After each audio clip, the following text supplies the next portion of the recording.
once you've passed it on, go back again.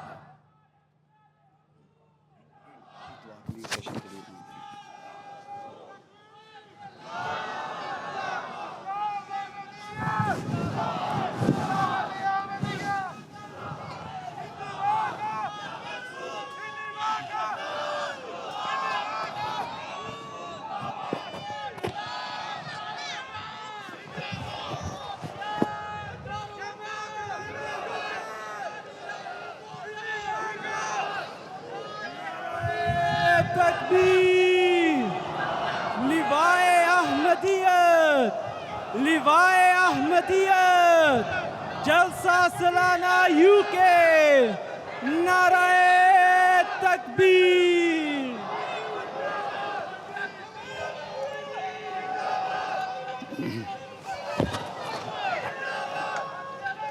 دعا کر لیں۔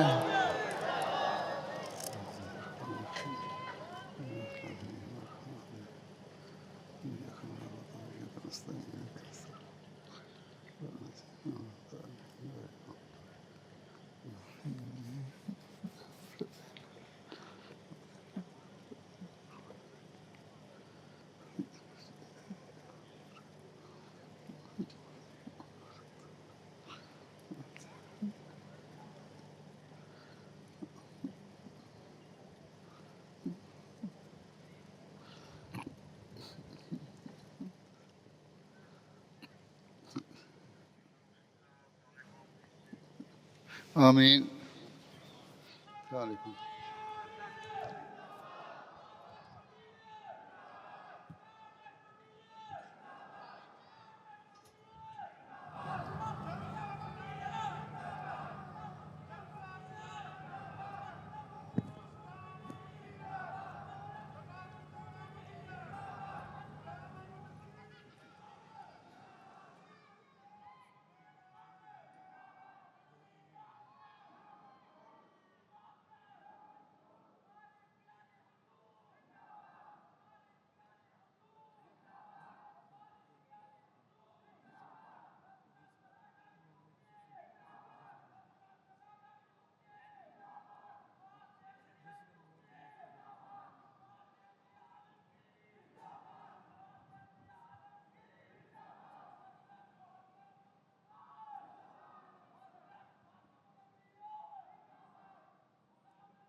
نعرہ تکبیر، نعرہ تکبیر، حضرت محمد مصطفیٰ، حضرت محمد مصطفیٰ، اسلام احمدیت، اسلام احمدیت، غلام احمد کی، غلام احمد کی، خلافت احمدیہ، خلافت احمدیہ، حضرت خلیفۃ المسیح الخامس، حضرت خلیفۃ المسیح الخامس، نعرہ تکبیر۔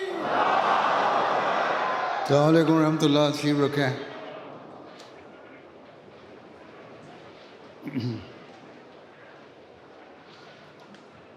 تلاوت احسان احمد صاحب۔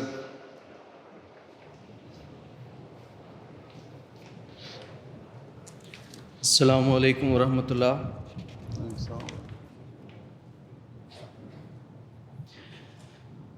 اعوذ باللہ من الشیطان الرجیم،